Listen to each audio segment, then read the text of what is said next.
Dire team ban.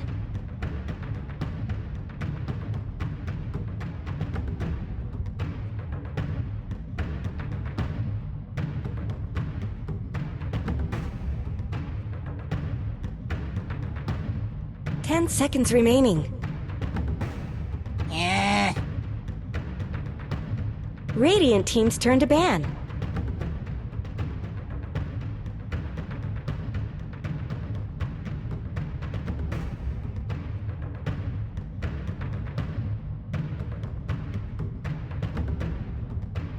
Ten seconds remaining. 5 seconds remaining. Reserve time. Dire team's turn to pick.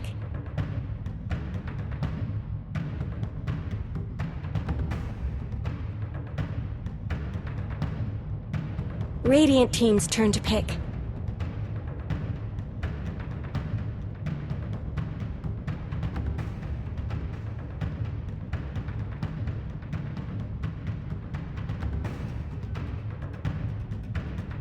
10 seconds remaining. 5 seconds remaining. Reserve time.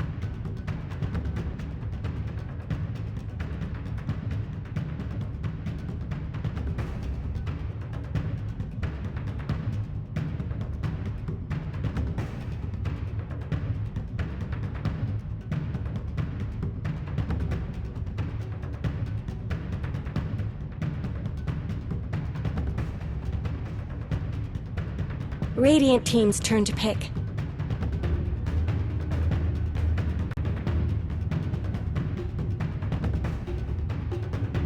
Weaver. Dire team's turn to pick.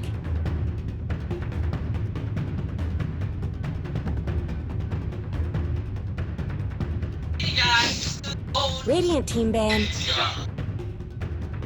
Okay guys, welcome to the Kiev Major C Regional Qualifiers. We are here in the 5th game, I think, yeah, 5th game. RRQ versus Bazaar.Youth. Bazaar.Youth just came out from a rather tough loss against Menesky X, and we're just commenting how hard it was to push up against the high ground versus the ridiculous tornado cooldown as well as Warlock. And yeah, rough game, can't be helped, but yeah, RRQ, a team that, it's I've seen them a couple of times in the past, when they played the old weekly league tournaments, like 10k games, like stuff like that. Now the prize pool has really evolved over times. But the smaller Southeast Asian tournaments, they do pretty well. They place top 3 maybe. One of the stronger teams in their region. But Bazaar.Youth, the talk of the town, knocked out White Fries yesterday, so that's definitely a little sad on my side. But hey, HY just not destined to come back this year. Maybe at TI. Yes. But yeah, Bazaar.Youth, I mean, despite their loss, still had an outstanding performance. Xiang on his Ember Spirit, beyond godlike. So this time RRQ snatches it away from him, picks it up themselves, and the Beastmaster itself from when? Surprised to see Beastmaster and Ember Spirit get picked off for these two. These two heroes that what Bazaar.Youth used before. Maybe RRQ is preparing to snatch the heroes before Bazaar.Youth take it. But now we come back to again the Rubik Weaver pick from Bazaar.Youth, which is they run these two lineups all over in the qualifiers. We can see even the grand finals against White Fries yesterday, they use it on the first and 2 games. They like this kind of combination, Rubik and Weaver a lot. And Xiang is playing a good Weaver, I guess, a good carry Weaver. And so I think they are getting back basic, which how they came from the upper qualifiers until here. Comfort picks. Comfort picks. Just go with what you're familiar with, and usually can't really go too wrong. Rubik is one of my favorite heroes. Actually, one of my favorite heroes. Play it the most, and very versatile. Able to gank, able to nuke waves. You can even be annoying level 1 to death bolt the opponent mid laner, and yeah, you can steal some really key abilities. Right now we have a Beastmaster Raw. We have the chains as well. Not too good, but it's also good to not give away Rubik against your own Weaver. Yes, true. Weaver giving away Shukuchi to Rubik is a disastrous thing, and now he even has Lion. Wow. So Rubik's spell steal range already looking really tasty here. We have Timbersaw for the tankiness time today. Yeah. It's I mean, like, a lot of teams picking Timbersaw lately. I'm surprised actually, because I don't think like Timbersaw is quite doing okay in his meta. He's just tanking, just get everything for the team. But the thing is, people are using it well right now. I think every teams understand it well. Understand us because Timbersaw has always been like a good hero back then. You know, he's the hero you always think about how to kill him. Yeah, it's like kind of MMR. yeah, So he's the MMR but climber. just that now the meta is like people know how to fight, but the thing is the teams are coming back with this Timbersaw is because I think they are really ready to use it Timbersaw as a teammate together. So I think it's gonna be like offlane Timbersaw by when, which is I think it's quite good because actually for me Timbersaw is quite good here because against Beastmaster and Ember Spirit itself. Like these two, you know, pure damage from the Timbersaw is deal a lot of damage for Ember Spirit Beastmaster. They can just like by Rubik Leaf, I think the Ember Spirit can just die by Timbersaw combo. Yeah, it's also a good split pusher. You mentioned it in the game with Execration and Bazaar, the Bazaar main team. And Timbersaw was just dying a lot, but he spent a lot of time just pushing out the wave so that, you know, delay time for their team. And now we get an IO coming from RRQ here. IO Ember Spirit. Okay, it's not common. Or maybe are they looking for another IO partner here? Is it just for Ember Spirit? I think it's quite decent for Ember Spirit. Like I think the IO now is just support that wherever he goes he's gonna give the medic help, you know. It's like mostly now IO play style is just the medic help. Or maybe he's gonna be the jungling IO. You never know. Like surprise, you know. I'll get level 2 fast and straight away go to help the offlane. Yeah. I was thinking it would be the Ursa, but then they just ban it out here. So Bazaar.Youth, you know, same thinking as me because Ursa very powerful against Juggernaut, very powerful against Timbersaw, and even against Weaver. You know, you lock him down for a few seconds, you can just kill him with the Ursa. So now without the Ursa, what do RRQ look for? I think they're definitely looking for something else other than Ember to pair this. Yeah, maybe pair out one more thing. Yeah, Tiny, definitely. Maybe possible.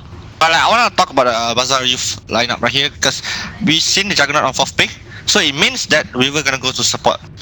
Okay. I like it well because they already saw the Lion pick, they saw the Beastmaster, they saw Ember Spirit. These 3 heroes can just burst Weaver down. No matter you're gonna go carry role or whatever, you just get the burst down. So I think transition it to support is very good choice because you just get Arcanims and you can help the other carry the cost to help. Yeah. So I think it's very good to change up the Weaver to support role. Oh wow, they ban out Crystal Maiden here. So I guess they're not sensing the support Weaver. Yeah, probably. And that's another matchup, you know, IO Morphling. Yeah. Just pair up with IO Morphling, just pretty strong. Yeah. 1 stun on Rubik only, and the rest of Bazaar will have to find something else to deal with them. You already see the Disruptor banned out way at the start, so RRQ got an idea where they want to take this draft going into this match. And now Bazaar, they gotta find a good silence, you know, something like maybe, I don't know, Skyriff Mage. Be silence a bit. Silencer, yeah, good work. The Timbersaw can go pretty much anywhere. Yeah, Timbersaw, very true. So he's having quite fun lane. Ogre, okay. Oh, so it's gonna be a mid Juggernaut. Yeah. So they're still gonna put a Weaver as core. Yeah, you always ban the Ursa when you want to play against a mid Juggernaut. Yeah. You want to play a mid Juggernaut because you don't want to have that Ursa in your lane and then just lose straight out the bat. But Ogre, it's definitely going to be helpful for Jug, and but it doesn't add to the lockdown. So it's up to RRQ to extend the duration of this game. If it gets late, I think RRQ's got this, but you know. Yeah, I want to point this out. Like what I've been seeing Bazaar.Youth doing in Open Qualifiers, like what they changed up from Open Qualifiers day 1. I mean Open Qualifiers 1, and when they lost, they changed up on Open Qualifiers 2. Whenever they get a Weaver, they try to go tri-lane versus tri-lane. I think they're like the teams that they know this aggro they can win so much, and they did that against Wi-Fi so many times. And I think this matchup is quite easy for them too, because Timbersaw is gonna be against a Beastmaster, which is very hard for Beastmaster, and they're trying aggro matchup be favored to them because Lion, maybe Ayo is weak, right? Yes. Morphling is weak in level 1 too, so they are very strong to level 1. So if they get a first kill in level 1, they can get everything from there, and they just can continue the lane. So we should see the aggro coming over here now. Yeah, you might be onto something here, man. Well, let's run through the teams very quickly with Bazaar.Youth, WL. WL, the Ogre. We have Juggernaut played by CH1. How do you pronounce this? Chuyuan, yeah. I'm gonna say Chuan for some reason. But yeah. Then we have Wen on the Timbersaw. We have Yang on that Rubik. And last but not least, we have Xiang. He did play the Ember Spirit in that game, but now swapped over to the support role on that Weaver. It doesn't even look like a support Weaver. Yeah, actually. it's a carry Weaver, yeah. Yeah. Okay, no. It's carry Weaver. Is it? It's mid jug. Mid jug. Oh, carry Weaver and yeah. You're gonna go aggro. I got mixed up a little bit, but yeah. Very powerful, like you mentioned, the Morphling, either Morphling or Ember Spirit. Very weak in the early phases. Io almost useless in the level 1, level 2 areas. Only Lion is semi-useful, but when you have so much like Ogre and Rubik, just so much interruption, it's very difficult for the Lion to actually find a proper target to strike. So I think, Bazaar with this aggressive tri-lane could really hurt the early game of RRQ, but I think they're sensing this. They're bringing down their IO. Yeah. Not sure if they are. I mean, they just also what from the Bazaar.Y side, the block camp. So I think this is quite like a good beginning for RRQ. They reward the observer that block the camp, so at least they can pull the creep wave now. Get a creep wave to them. So when you have a lot of creep, there's no way Bazaar.Youth can go rush and kill you. Yeah. Always got to be careful though. If you get lifted by Rubik, the Weaver comes in and that's it. You're pretty much dead with the bugs. So Eden, he's got minimal items on him, so he's got to be very careful. His plop sentries all around though, so he's already ready for this. Yes, they have this observer. So the Ayo gonna start the middle lane, getting more advantage for Ember Spirit. I don't think there's nothing you can do to Juggernaut. Yeah, I really don't think they can kill Juggernaut here, but you know, caster curse and all that. But Yang already stopping this early game pull. I don't think you want to let this one happen. He succeeded for pulling this one. Yeah, but Yang got the last hit, so I think that's fine. Like the purpose of it is just want to make more creep wave. You might lose more right now because you block the big camp, right? So the creep wave is more for RQ side. Oh, they lift up the Morphling, they want to bait him out. Yep, he baits out the waveform, and now the range creep actually hits the Ogre, so the wave gets pulled away from the tower. Yeah. So that's actually really important. Yes, true. And they get the deny and everything, so Morphling is just going to sit here and play with his thumbs. Yeah. So the creep equilibrium is not in favor of RQ. But at least they doing like the main thing I said, like the level 1 of the strong things is for them to rush in on. And they didn't like succeed it, but yeah, it's very hard for them to go now because offense level 2, he can just wait for him out. They'll be looking to pick on Lion mostly. Yeah. Right now the Weaver is just getting a lot of farm here on the board, already building up into the magic one, and I think the IO might be forced to help them out.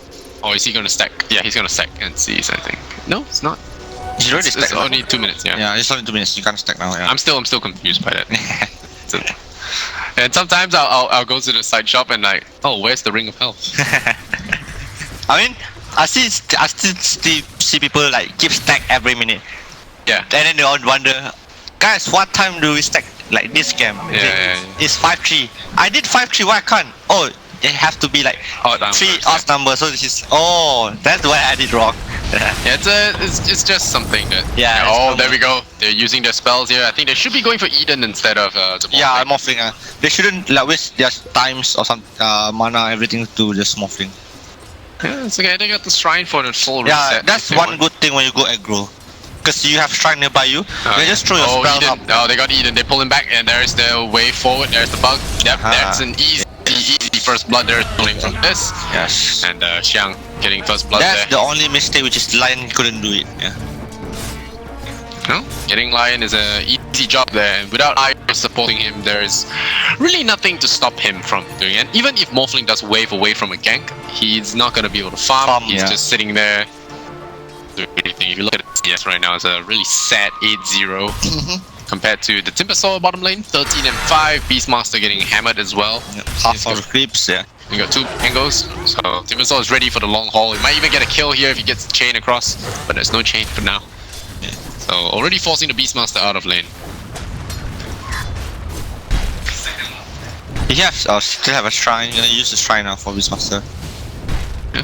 Oh, here comes Yang. He'll wrap around, maybe cause some trouble to Zard. Don't want to let him get this wave. Maybe if they're willing to commit some spells, you can make him run away from this wave. It's a huge wave that you can deny him of. Now they have the Blightstone on the Weaver, so more damage coming in. So They bring up the Wisp at last, and this Ogre gonna sit on this Lion. Nice impale, gonna hit 2 heroes, but yeah, Eden already in trouble here. Oh, you gotta look for this Rubik. Does a lift back, and he releases waveform, so he might be falling here if he's not careful. The Weaver goes in, and there goes your IO. Eden in trouble as well. The double hits come out, and Ogre slaps him down. Kel'Thuzad, he does have another wave, but he's dropping so low, and there's another one for Xiang, and already racking up the kills early into this match. 4-0. This game already looking That's rough. I said this really bad of Morphic plays. He really underestimated the damage from Weaver coming on. Yeah, Blightstone. Yeah, the Blightstone, like the gemini attacks. He's really underestimated that. He just, you know, doesn't want to change his HP, doesn't want to morph it up, so he just wait and he just die there. Yeah. Waveform is not the best escape if you don't have that kind of life, because Sakuchi can just catch you up after, and then you go at the advantage with the offlane, like you mentioned, the ability to shrine up. So they can just go again after all these kills. Like normally you can't, like after the kills, even though you die, at least you know your opponent gonna go back, so it's still fine, you can farm. But this thing is now you're gonna get punished soon again. Yeah, that's a very good thing, and this game's taught me some stuff already. I can bring it back to my pubs. So we saw Beastmaster level 6 now. They're gonna smoke off Lion. Oh. They are aiming on middle lane. I think the Ogre, no, the Ember is dead. Omni Slash, yeah. Oh, okay. The IO came in. Ooh. And now I think QEON is in a lot of trouble. There is a Fairy Fire, so he might stay alive. There's no chain. He runs up north. Is he gonna get denied to the mud columns? Yep. Nicely done. Okay, this really hurt RRQ. Yeah. Because they smoke up to go middle lane. Yeah. And they get nothing, waste of more time. And bottom is getting pushed, top is getting pushed. Yeah. So that smoke should pay RRQ, but the thing is, doesn't pay up. Yeah. Even though it's a slight mistake of QEON doing that, but the thing is, what he did actually make RRQ waste of time a lot. Yeah. It's definitely a mistake there. I think he should have started with the Omni Slash actually. Yeah, most probably. Yeah. I mean, he used the spin to come out of the chain, so. Okay. Oh, now they're gonna lift up on the Lion again, and they split up perfectly. Oh, here comes the Ember Spirit. This could be a turnaround that they need, and Yabi comes in, and that's gonna be Yang going down, and the Ember Spirit goes in as well. So that's gonna lend a lot of aid to his buddies there. Zephyr dropping very low there, ticks down to Xiang, and the Weaver, we'll see if he gets out of there. He munches on a brunch, so he should have that regen come kicking in very soon. Meanwhile, the Lion going down to the Juggernaut rotation as well. So not the most crisp of trades there coming out here for RRQ, but they do get some kills. And it's a holiday for Van down bottom lane. Oh yeah. This is just do what Timbersaw do, you know. I'm just gonna chain up, cut creeps. I'm just giving everything on this lane. Yeah. Beastmaster's like, hey guys, you wanna help defend bottom? Yeah, Lion was like, no man, I getting chopped here and there. I don't have a boots. Can't even get boots in 7 minutes. So it's really poor Lion over here. Yeah, solo support Lion versus Ogre and Rubik. Oh, yeah, Timbersaw was thinking about it, but we'll kill the pig instead. Yeah, that's good. That's what Wen brings into the team, I guess. The experience, knowledge he brings into the team. Middle lane Lion getting punished again. Yeah, no boots. What up? Oh, get raw. They spin him. That's very good for him. The impale is gonna miss, but that's gonna be a nice enough kill to pick off that Juggernaut. So again, diving a little bit too deep for kills. QEON, Rubik. This guy, he wants it. And Yang, hello, Zap. Okay. No TP though. Yeah, I mean he has TP, but he doesn't want to waste. He has no money to buy another new one. So. Koala is in trouble as well. Rubik's coming in for round number 2, and now the Beastmaster caught off guard, but there's a TP support coming in. That's a Lion, he just revived. He's level 3, not too big a threat, but I think this Rubik is pretty much caught out at this point. They hexed him, and yeah, they should bring him down. So now I was mentioning it, the Rubik had no TP. Yeah. Ayo stuck up here because he's just tearing up his friend, so you have to wait some time. So like now, you see the Weaver. I mean, you see the Morphling stands up. He's still scared. He can't even match up one-on-one with Weaver right now. Of how much big his Weaver is right now. Oh, Waveform, and now he used this. Okay, I think he should like just thread more damage for him and stuff. Yeah, he's gonna go back home base right now. So he's gonna get push up top lane. Timbersaw is bottom doing his thing. Push up bottom lane. Which lane RRQ gonna go?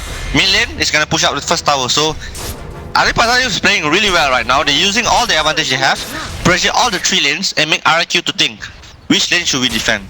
which lane is more important for them. So RRQ have to decide one lane, do it together. Like now, what RRQ doing is they're being greedy, trying to defend all the lanes, which is I think it's quite hard for them to do. Right spreading now. himself to Zin. Yeah, that's why they're getting kills over here because they spread themselves out. Yeah, they're gonna try and focus on Weaver here. It's gonna be a tough and tall order. They have a Raw, they have a lot of Lion lockdown. Can they get him? I feel like Xiang should be a slight bit suspicious now. He goes into Sakuchi, and yeah. Oh my god, he did made a mistake over there. I mean, he didn't expect that of the war, but he walked into this too near to New Weaver and smoke's gone. Yeah, easy escape. So we saw 2 times smoke by RRQ, 2 was fail, which is this is all the Beastmaster tempo. You know, you want to smoke up, use the raw, but she failed twice for the smoke. So and now Ember Spirit's in deep trouble. He doesn't have a remnant in the back there to try and support him. If the Fire Blast comes in, he could be in trouble. But he's close to the shrine right now, and he doesn't want to. Well, he wants to try and bait them in, but Bazaar.Youth a little bit more experience than that. And Timber saw this guy disrespecting boundaries right now. yes, it is. No fear. Yes, you give him. That's why. I mean, you give him advantage after Timber saw. So Oh, that's the key Curry? point. Yeah, No, not even gonna get the curry. he's just gonna cut the script. That's the only way. Yeah, well, keep the creep wave alive, but there's one guy here fighting the siege creep, disabling backdoor protection. So that's gonna be the second tower down. It's well, and how many tier 2s have they have left? They've got 1 tier 2 left in the top lane. Top lane, yeah. Got Morphling trying to farm against the ogre. Getting bullied out right now. Yes, I mean it's really tough for Morphling game right now. Because Morphling is the hero, which is if you can, you get advantage early. If you can't, at least you need a teammate for you to make a space for you to farm out. Because right now there's no way for him to farm out anymore. Like with Bazaar.Youth, just everyone gonna climb up top, push the tower, and like that's where's the Morphling gonna farm in after that.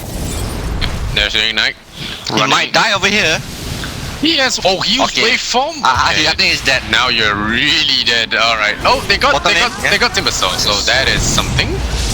There's the stun, but you're gonna lose your Morphling for this. I don't see him escaping out of this. He has waveform. He's gonna try and TP out. Will they get out in time? Nope. Omni Slash will get him.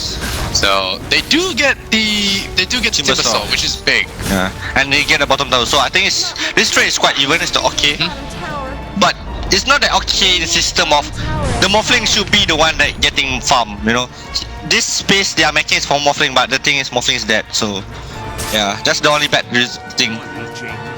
Ayo is level 7 now, so he can use Relocate to save up. Maybe he can try to gang up with Ember Spirit or Beastmaster Raw. So that's the setup of ganking over here for RRQ is here. But the sad thing is that there's no burst damage which is come from Lion. He's just level 5. Yeah. So he needs that level 6 to at least burst someone. They can burst anyone with Finger, so he has to get it faster sooner. Yeah, right now I mean, if you look at the net worth, it's just. Oh, they're trying to punish the Timber Saw at bottom lane again. Will they get him? I don't think they have enough burst damage this time. They might lose their lives, and now Eden out of stuff, and he's gonna get chased down there. The Chakram as well, tagging him, and that'll be an easy kill. Ember Spirit, meanwhile, committing all his abilities down into the Timber Saw. They're unable to burst him, and there we lose the Ember as well. Koala gets a return kill on that Rubik, but in the end will lose his life as the Weaver chases forward. Timber Saw is gonna find him with the Whirling Death. So another easy kill coming out here for the Timber. Revenge, you know, triple kill revenge. Because this is really bad for RRQ. Because they really, I feel that they're under pressure right now. Which is I was surprised for RRQ to have this under pressure. I know they are losing so much, but the thing is, they wanted to kill a Timber Saw with Ember Spirit and not level 6 Lion. It's questionable, and I don't think they have a lot of damage to do that. So I'm not sure why they tried to do it too. Yeah. And it's one more thing is even near to tower, which everyone can back up. Yeah, and the Timber Saw previously died because there were 4 heroes. Yeah. And now it's very difficult. With Hood of Defiance, I think even with Finger of Death, it was hard to kill him. Yeah. And this Roshan doesn't get scouted out. The Medallion of Courage picked up by this Ogre, meaning that they will be able to overcome Roshan's base armor and get this done quick. And they should have the Aegis being picked up here. Yeah, so Shuyuan is going to have that Aegis second life to really just mess around with. Oh, Eden deep in enemy territory. I'll look for the Weaver, but he is Lincoln, so he doesn't even have mana drain to break it. So the look of it, it's safe to say it's too early for Bazaar.Youth to go high ground. Because the itemization is not that big enough to hit the tower that very fast. I know they have air gates and everything, but I don't think to rush out high ground is a good thing. Maybe you have to try and get control up. Dire's middle tower isn't going to last long. I don't think they're trying to get Vega, just trying to protect him. But You see how pain he hits the Ember. Yeah, and that's He doesn't have remnant. With Foreman shields, okay, then he is in a lot of trouble. Oh no, Yabby! He's gonna get bounced away. Is he gonna be a kill? One more hit will do the job. Not gonna be happening here, but Zephyr will take him out. Poor Lion, is he gonna get caught by Yang? If Yang expends the spirits, not gonna happen. Yeah, expended a little bit too late there. Doesn't find the Lion, but yeah, the Ember Spirit almost losing his life. The Wisp in the end having to sacrifice himself. I think they're gonna try for high ground at least. Yeah, with healing also healing was over here. They might can do it, but they have to be disciplined though. Like just try to get tower, cause it's just 50 minutes in. There's nothing to lose. You have edges. If you can't push, then just go back. Okay, Ember Spirit. Yeah, losing a lot of life. They have Blightstone, so it's pretty good for chipping. Oh yeah, they have Blightstone. Yes, Ember Spirit doesn't have Veil. He's not going for the Veil build. He went for Threads, so he doesn't really have to burst. And there you go, the healing ward. They might actually get Rex here. Yeah. The Aegis means... That's why I said Bazaar is really playing discipline here. They just came to get Rex, so that's all they want to do. Yeah, it's about to go down. The Rex, are they gonna stay around? Yeah, they still have Aegis, they could wait. Meanwhile, the Morphling takes a tier 2, which is big for him. Yes. But Rex is going down in your base. Here comes the Morphling. He has a Perseverance. How's that gonna help? We'll see. In just a bit, the Impale's airballing, and now Shiwan says, alright, I think we have the Rex. We can try and throw some lives at them right now. We got the Aegis. We'll see if they commit. Yabby. Gonna jump forward. There is a multi-casting Ignite. Everyone's on fire. And looks like Bazaar.Youth wants to get a kill out of this. I think they really want to try and force something. Yeah, they want to force something, and it's really it's good also for RRQ doesn't want to go a standout really. They was Aki too scared. They can't punish anyone from here. Yeah, if RRQ had decided to just move a few steps forward, I think Bazaar would have jumped. Yeah, it's gonna be end for soon there. Yeah, Eden doesn't even have a finger. Yeah, 60 minutes, 60 level minutes, 5. Pick up a book, my friend. I mean, I'm not sure who you give to book to. There's no book in the shop now. It looks like there is. I mean, we can't. I mean, now there's also a bug thing. You can't see the item cooldown, so it can't be because it's 20 minutes is the one on the second book. So I'm not sure. All right. So no book for him right now. We have Blaststone up on Dimmersaw right now. He's really tank up. He has Food Defiance, Blaststone. So wow, look at Eden. One combo down to half. And these are the kind of games that make support lives miserable. Yeah, disaster. I mean, he's the one that makes him still support life sad, you know? He's forced too much movement and stops healing people. Yeah. Oh, Impale stolen, that is not good. Steals up Impale, Ember Spirit, no chance at all. Gets diced down by the Juggernaut. And so early in the game, you don't really save for buybacks. And now Kel'Thuzad trying his best to stem the tide, so to speak. But this Timbersaw is not going down in a hurry. And there's the Lion down. And I wouldn't be surprised if GG called came out now. But at least this game looks buyback ridiculous. for Lion, use his finger, GG. Yeah, get a kill and then GG, go out with pride. At least do that way. Because, you know, playing Lion, you feel sad. At least do something to make you happy to focus on the next game, you know. Because the game doesn't end here. You still have a lot of games to carry on. Yeah, you still have a lot round of 10. Yes. Round robins, a lot of... Ooh, what, there's Courier. What up? Feeding couriers? No, there's Courier. Bug. Oh, I mean the courier dead there, actually. I think the Radiant Courier died, yeah. So that's something. Oh, Beastmaster trying to go for Roy. Gets in on Rubik. I think that's the finger target, right? Where's Lion? She never used yet. Right. He's sweating.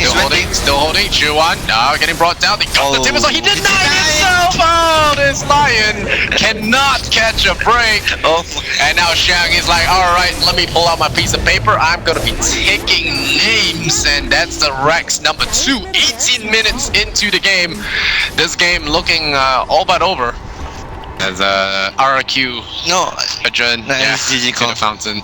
I mean, it feels sad for Lion, you know. Guys, I got my 6. I got my finger, guys. This is tactic fight. Guys, I'm gonna finger Timbersaw. Oh my god, he just denied. The guys, let's just call GG. Let's focus on the next game. It's like you know, you lose the game and then you lose in spirit, you lose emotionally, you lose everything. Yeah. This was a lose-lose situation. I'm surprised they even got 7 kills. It was a really sad sad experience for the supports especially. I mean, you did predict us coming in. Weaver, aggressive tri lane, just overwhelming the IO lineup. Yeah, I think like maybe.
Like, sometimes it's the OD being like 80% of the damage and everybody else just playing behind it, but this isn't that kind of a lineup. We are seeing Crystal Bait and Eldritch carrying their own weight as supports, and of course a Lone Druid being the top net worth and damage dealer here at this stage. So he's able to do 4,700 damage, and that's almost as much as the full DD Weaver, who was just right-clicking the entire fight. Yeah. Oh, this is definitely gone from bad to worse for Geek fam. Off the back of this. I mean, there was a little moment there where it was looking like Clutch Gamers were starting to lose a little bit of a grip, but it does feel like you're saying it's going to get a whole lot harder before it gets better. And the Aghanim Scepter now coming out for the Elder Titan. How long is that disarm actually at the It's actually a real long duration. Yeah. It is a 6 second now that it's max level, so they'll get a very powerful slow effect and a disarm effect, and it can be removed by BKB, or in this case, perhaps time-lapse, but it pierces, so you have to be very careful how you use those cooldowns. And I think most of the time Sionix wants to be using his BKB as soon as the fight begins. It's one of those weird interactions that you might not even fully remember either, potentially. I mean, you might not. You might not. I tested that shit day one, okay? I'm like, this is amazing, because I wanted it. I really wanted to like have a really cool like wombo combo ultimate from the ET. Yeah. I remember the summit after this Aghanim got added. I was like, no tail, please.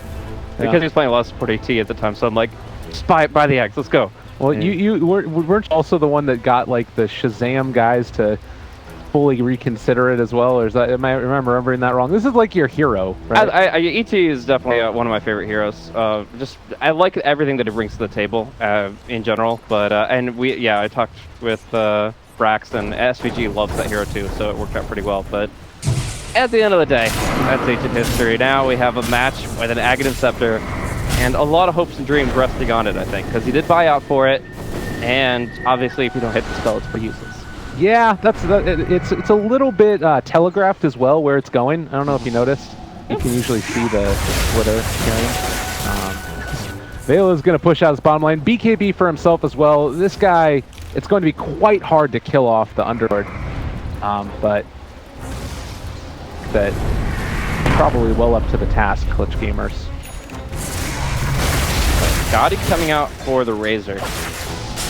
I have to say that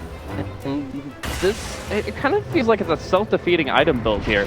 Going for the Shiva's Guard, Scotty, BKB, you'll be tanky, and you'll be really annoying with your static link. But at the end of the day, if you don't have like a static link that stays on for the full duration, what are you fully accomplishing? I'm not too sure. He did just get 25, so plus 14 static link damage deal per tick is really good. Yeah. But he's got to get it on for the full duration, or he's only a defensive hero. Like, I mentioned that Weaver did all the damage that fight with the DD. That's because this Razor has built so defensively. He has to get up in there. He's got movement speed. He needs to keep the link on at all costs. All right, well, Lone Druid is there. They find the Burrow Strike. Going to start up the static link in just a second, trying to take off the damage. Oh, it ends up breaking, though, as the Glimpse comes back. Was still able to steal 73, and that is going to be the Lone Druid going down at the start of the fight. Not a bad way to start it, and now looking for some more. They're chasing down Sionix on top of Fly Solo in just a second here. Second Sakuchi, but OD is setting a trap. They get the Glimpse back in, so they don't need to walk forward to where that OD would be, and they throw out the ulti. Does not end up connecting. There's the lift up, and most likely as well, the kill onto that Elder Titan as, well, they jump forward again. Raji, the CM ulti come down as well. No way to break it. They are able to kill off that Sand King, now trying to take a little bit more. Hana is going to pop his Blade Mail, trying to run away from this one. They got a double kill now for Sionix. Can he blink? Can he blink? Maybe, possibly, not quite there. They go at the plasma field, and Hana is going to drop from this one. Try to go for the double man. The Sanity's Eclipse is well used, but doesn't find a kill. If only there was an ET aura there, that would have been amazing. But no, it's just not enough to respond with. And Geek Fam actually get themselves in a position to take a Roche, or at least own the map for a good minute here. So a lot of damage coming out from both sides. OG definitely carrying his weight, but it's just a problem where, you know, it's just an opening on a Lone Druid. He gets caught out all by himself, and, you know, there's not much to be done for after that. The Glimpse solidifies the fight. They're able to take down 3 heroes, and 4 heroes in total, and finish off Roshan. So, good position for them to be in. ET will try to go for a little bit of sleep action to PV BKBs, and finish the job. Well, all done. The cheese is there as well. Crimson decides to come and pick that one up. He's almost got an axe himself. Does this change the complexion of the game to you, in your eyes? Like the static link being able to be at least a little bit more effective. You've got items for Razor that are trying to make sure that that happens. And now you also have Aegis on the Weaver. How much has this brought Geek Fam back into contention for this? Hard to evaluate. It really comes down still, I think, to play and skill usage more than anything else. I definitely think that they're back in fighting terms as far as their overall like item values and damage output, but only when they execute properly, only when they get like the big combos. Otherwise, they're still really way too dependent on those abilities, and the heroes themselves don't do enough. We're seeing still no boots on Weaver. He's going MKB on top of his Dragonlance and Desolator, and working towards Diffusal 2. But I like what he's doing there, actually. He actually has Diffusal 2 recipe. I've not seen this before. He has Diffusal 2 recipe on him, and he's saving his last Diffusal charge with a lock on the combining factor. So he can use his last charge, then combine it together, and get the maximum value. That's actually pretty sick. Value. I love it. That's the best. Try it out in your pubs, everybody. It's one of those that's actually kind of a cool little interaction. Yeah. I'll do that on my repeat nowadays. That was a rough game that we played. Can't talk about it. Anyways, back to this one. 19 to 19, 46 minutes in. We've got just under 5,000 net worth lead into the favor of Clutch Gamers. Experience still very even, but the big storyline for me is that you do have the tier 3 down in the mid lane. They've been able to come out and move across the map, take down shrines, whereas you still have that availability for Clutch Gamers. And we haven't really seen like the big Dark Rift plays this game. For the Underlord, it's been more about like just trying to keep the lanes pushed out with Firestorm. Yeah, I mean, this is just not like one of those kind of jump across the map pushing games. It's really a situation where they might like siege a base and then pull out with the Dark Rift, but otherwise it doesn't really have nearly the value that they'd like it to. In the meantime, though, he has been able to keep his allies alive a lot. Aura is still very effective against heroes like Lone Druid, no matter how much bonus attack damage he builds, which in this case turns out to be a lot. But yeah, it's just another one of those games where we're still seeing a lot of farming going on, a lot of back and forth, but kill score is relatively even, net worth not too far apart. Skill usage and initiation, as always, is the key. Well, the smoke play now coming in from Geek Fam. They're going to place a couple of wards and then make their move up to the top side of the map. We'll see if the TPs come in time. Imagine that they would try and get out of here pretty soon. Smoke will break if they head it up, but yeah, they're not going to quite run into them, it looks like. Everybody gets out. Shiva's a bit too late. So I'm looking at this Disruptor Aghanim Scepter, and I think that's far more prevalent than the potential of the ETs. Is like you're always going to get a Static Storm out. It's just a question of whether or not is going to prevent the item.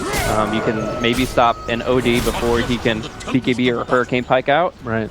Even better is you see an Axe blink in, and he's trying to Blade Mail and all this other stuff, and he blinks into a Static Storm and just dies.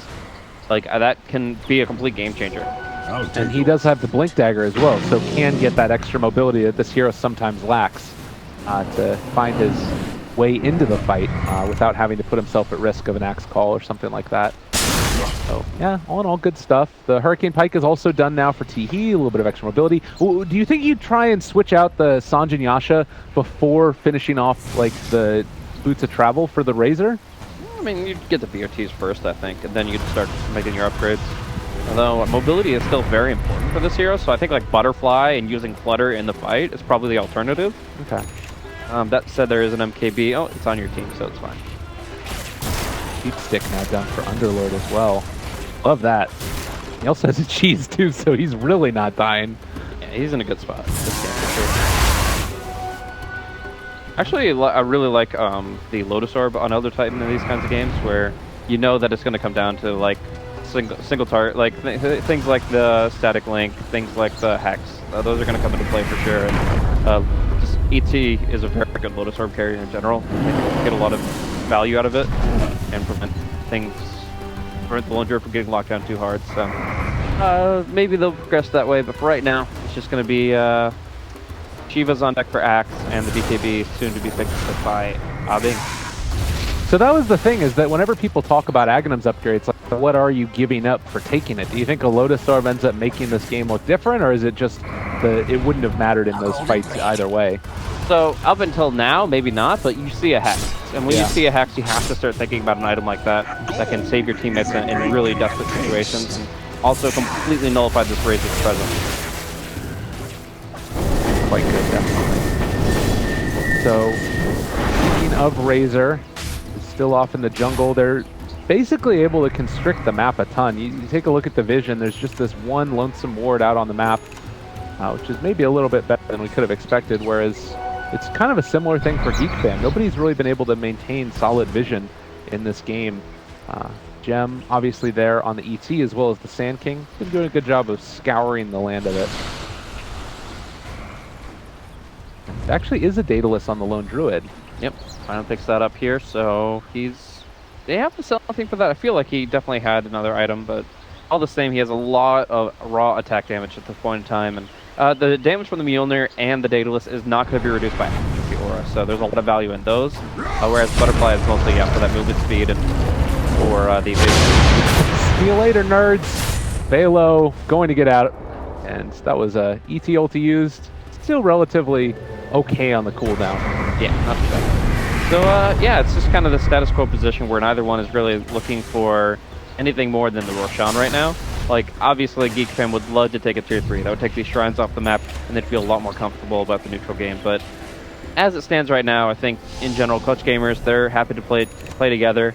Geek Fam are happy to spread the map and farm separately, and everybody moves on to this late game stage. Now we're 52 minutes in. Overall, net worth is dead even, with experience leading about 6,000 for Geek Fam themselves. And we do have a lot of level 25 talents coming into play, so we can talk about that a little bit. Like 200 Shikuchi movement speed is really effective. Obviously, everybody's seen the 10-second Savage Roar cooldown reduction, bringing it down to 10 seconds by itself. Anything else really to... The Underlord one, plus 50 health regen. Is regenerating 65 per second. Well, they have actually caught the one to the Weaver. They're on top of him. He is cheap. He's gone out of there. And meanwhile, as well, the CM gonna just pop the ulti, immediately takes it off. That's 2 dead. Oh man, that was not the play. Velo needs to get out of here, but doesn't have the mobility, does not have his Dark Rift either, and this time he will be brought down. Very critical set of pick-offs. They're just going to try to push out the mid lane as quickly as possible. Razor might try to go for one more plasma field, but sees way too many reinforcements and just kind of heads out to push out bottom instead. He'll TP back as soon as they start approaching the base, and that's when Weaver's buyback is most likely going to be forced out. They don't have the Rain of Fire to work with here as the Underlord. Actually, he's about to get his buyback gold, so could definitely start to get involved in this if necessary. Sand King is the big one who's lacking, still 375 gold away from that one, but Buyback on the Underlord, trying to hold on to that Weaver. It feels unlikely that they're going to be able to get it. they The have call, to they got him! No, he's going to end up dropping again! The Static Storm is pretty good, but there is not the follow-up at this point. They don't have any damage stolen right now. Trying to take it away from that ODT, but he's dropping down solo already. There's so much damage being thrown at this guy. The call again onto the Weaver. He's going down, and I think that what we kind of knew could have happened for a long time, it's finally happened. Clutch Gamer is just going to run away with this one. Yeah, they've been in a strong position this entire game, but being able to finish it off in such a fashion, Armel just absolutely obliterates here, the harbinger of Geek Fam's demise, and yeah, it's just a rough spot to be in. The Weaver really had his options limited in terms of like where he could go with this game. He was very one-dimensional in terms of his potential. He goes in, he right-clicks things, it hopes it works out. Like, it just seemed like pretty limiting. I had some hopes for this Blink Aghanim Disruptor, but the only Aghanim Static Storm we got to see had absolutely no follow-up, and the Weaver was a bit hesitant on the buyback. So, in the end, it's going to be Clutch Gamers getting a much-needed win here in the group stage.